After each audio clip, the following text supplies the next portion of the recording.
Hello friends, welcome to our channel Ecoshala. Our mission to educate the nation. Ecoshala is associated with VR Academy. VR Academy ये कल्याण east में काटेवाले नाका में है जहाँ पे हम लोग ऑफलाइन कोचिंग प्रोवाइड करते हैं. फ्रेंड्स, आज के इस वीडियो में हम लोग देखने वाले हैं ऑब्जेक्टिव में आने वाला 5 मार्क्स का एक इम्पोर्टेंट एंड सिंपल क्वेश्चन, जहाँ पे बिल ऑफ एक्सचेंज से रिलेटेड आपको एक फॉर्मेट ड्रॉ करना है. एंड फॉर्मेट कैसा रहेगा फ्रेंड्स? 9th 10th स्टैंडर्ड से जैसे आप लेटर राइटिंग सीख रहे हो, सेम उसी तरह आपका फॉर्मेट रहने वाला है. So now let us start. Format, specimen और proforma of bill of exchange. ऐसा क्वेश्चन अगर आपको एग्जाम में पूछा जाता है तो उसे सॉल्व कैसा करना है? तो सबसे पहला फ्रेंड्स, हमको सेंटर हेडिंग देना है, that is what bill of exchange. Centre heading देने के बाद आपको यहाँ पे कॉर्नर में लिखना है सबसे पहला name and address of drawer. ये सब आपको क्वेश्चन में दिया रहेगा, तो वहां से उठा के आपको यहाँ पे लिखना है. तो राइट हैंड साइड में सबसे पहला आएगा name and address of drawer. Drawer कौन होता है? The person who draws the bill, यानी जो बिल ड्रॉ करता है उसका नाम एंड एड्रेस आएगा. उसी के नीचे आएगा आपका date of bill. Date of bill क्या है? तो फ्रेंड्स, आपको क्वेश्चन में 2 डेट दिया जाएगा. एक रहेगा डेट ऑफ बिल एंड दूसरा रहेगा date of acceptance. Date of bill का मतलब है ड्रॉवर जिस दिन बिल ड्रॉ करता है उसे बोला जाता है date of bill. And date of acceptance यानी कि ड्रॉई जिस दिन बिल एक्सेप्ट करता है, बिल के ऊपर सिग्नेचर करता है, उसे बोला जाता है डेट ऑफ एक्सेप्टेंस. फिलहाल यहाँ पे आने वाला है डेट ऑफ बिल.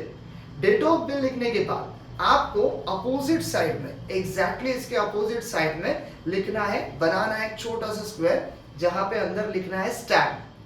एक चीज यहाँ पे आपको ध्यान में रखना है, जितना लाइन आपका रहेगा date of name and address of drawer and date of bill, same line का आपको बनाना है stamp. For example, name and address आपका 3 लाइंस का हुआ, डेट ऑफ बिल के लिए 1 लाइन जा रहा है, टोटल 4 लाइन अगर आपका यहाँ भी यूज हो रहा है तो सेम यहाँ पे आपको स्टैम्प में भी 4 लाइन यूज करना है. स्टैम्प होने के बाद उसके नीचे आता है अमाउंट, रुपीज इन फिगर.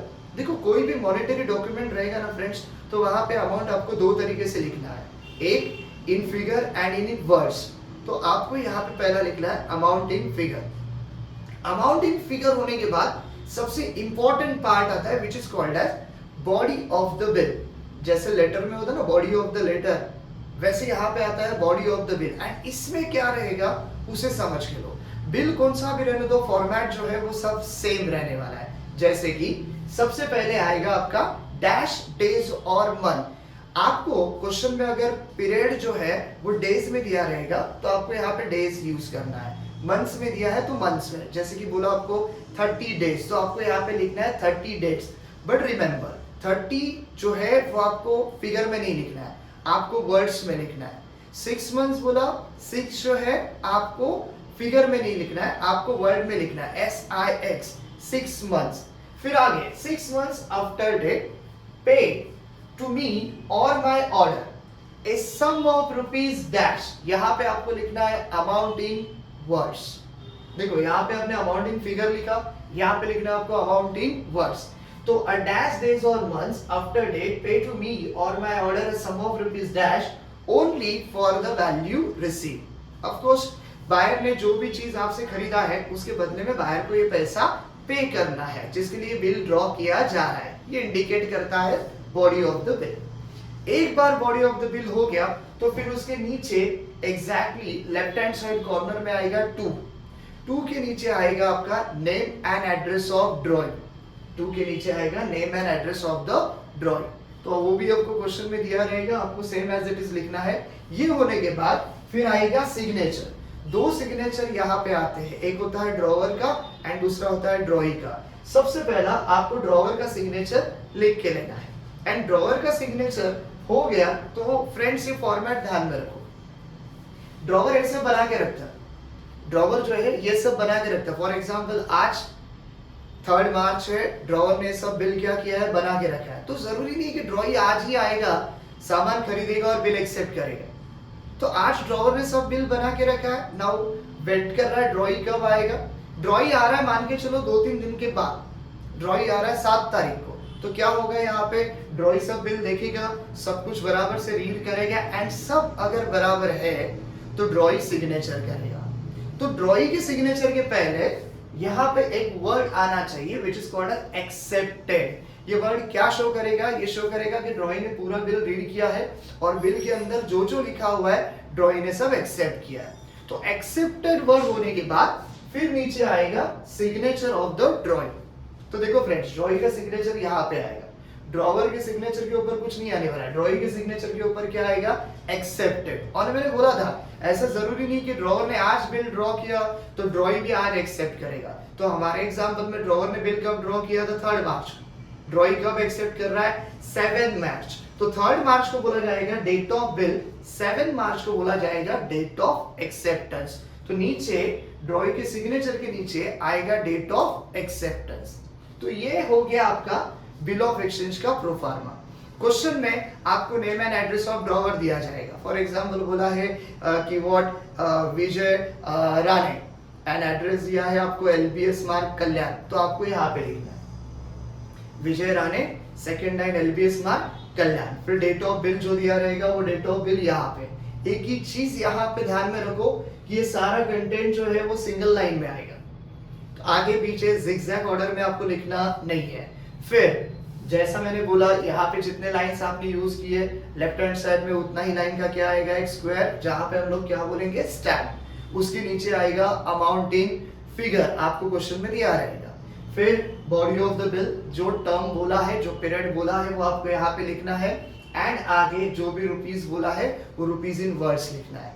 ध्यान में रखो फ्रेंड्स, इस बॉडी ऑफ द बिल में ना थोड़ा बहुत चेंजेस होगा। चेंजेस कब होगा? जब क्वेश्चन में ड्रॉवर ड्रॉइंग के साथ साथ आपको दिया है पे, आपको दिया रहेगा पे। पे कौन होता है? पे एक थर्ड पर्सन होता है जिसको बिल का अमाउंट पे करना है।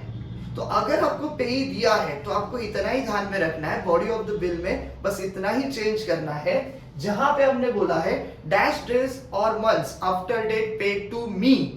देखो अभी पे थर्ड पर्सन है, पे ड्रॉवर नहीं है, तो ऑर्डर ड्रॉवर का नहीं चलेगा, ऑर्डर थर्ड पर्सन का चलेगा।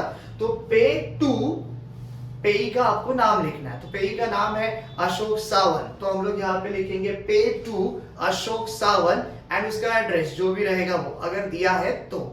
एंड पे टू अशोक सावंत, और अभी किसका ऑर्डर चलने वाला है? अशोक सावंत का ऑर्डर चलने वाला है। तो पे to Ashok Sawant or his order, और व्हाट? His order. एंड आगे का सब क्या रहने वाला है? सेम। तो अगर आपको क्वेश्चन में पेई दिया है तो मी के जगह पे पेई का नाम और एड्रेस लिखना है, और माई के जगह पे अगर पेई मेल कैंडिडेट है तो हम लोग हीज लिखेंगे, फीमेल रहेगा तो हर लिखेंगे, बाकी और कुछ भी चेंज होने वाला नहीं है। फिर इसी प्रोफार्मा में एक और चेंज होता है, और वो चेंज क्या होता है? आपको बिल का अमाउंट दिया है सपोज 10,000 और नीचे आपको बोला जाएगा ड्रॉइंग ने बिल एक्सेप्ट किया है फॉर 8,000। अगर ऐसा केस आता है तो फिर करना क्या है? जो बिल का अमाउंट दिया है 10,000 वो आप यहाँ पे लिखोगे, कहाँ पे? अमाउंट इन फिगर और अमाउंट इन वर्ड्स में 10,000, उसमें कुछ चेंज होने वाला नहीं है। एंड ड्रॉवी आके फिर ड्रॉवर के साथ कोई सेटलमेंट कर रहा है, मान के चलो उसने डिस्काउंट मांगा, प्राइस कम किया, या फिर मान के चलो उसने 2,000 कैश दे दिया और अभी प्राइस क्या हो रहा है? चेंज हो रहा है। तो इसमें क्या होगा? ड्रॉवर दोबारा बिल नहीं बनाएगा, या फिर ऐसा भी नहीं कर सकता है कि 10,000 लिखा है उसे कट करो और ऊपर 8,000 लिखो, नहीं। मॉनिटरी ट्रांजैक्शन से रिलेटेड कोई भी डॉक्यूमेंट होता है ना फ्रेंड्स, उसमें ओवरराइटिंग चलता नहीं है। तो ड्रॉवर क्या करेगा? ड्रॉवर बोलेगा देख भाई बिल जैसा है वैसे ही रहने दे, चेंज हम कहां पे करेंगे? चेंज होगा सिग्नेचर के ऊपर। यहाँ पे जो एक्सेप्टेड लिखा है वहां पे चेंज होगा। वहां पे क्या लिखा जाएगा? वहां पे लिखा जाएगा एक्सेप्टेड फॉर ₹8,000 ओनली। क्या लिखा जाएगा वहां पे? Accepted for ₹8,000 only. बस इतना चेंज होने वाला है और कुछ भी चेंज होने वाला नहीं है।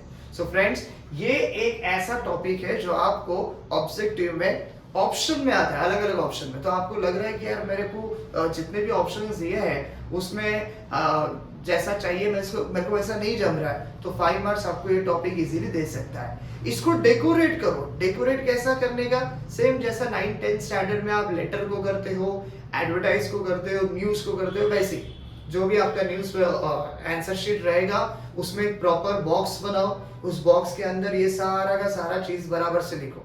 अगर सब कुछ बराबर है, ओवर राइटिंग नहीं है, एक एक चीज आपने बराबर से लिखा है, तो यहाँ पे आपको इजीली 5 आउट ऑफ 5 मार्क्स मिल सकता है। सो फ्रेंड्स, अगर ये टॉपिक आपको समझा रहेगा तो हमारे चैनल को लाइक करो, शेयर करो एंड सब्सक्राइब करो। Thank you very much.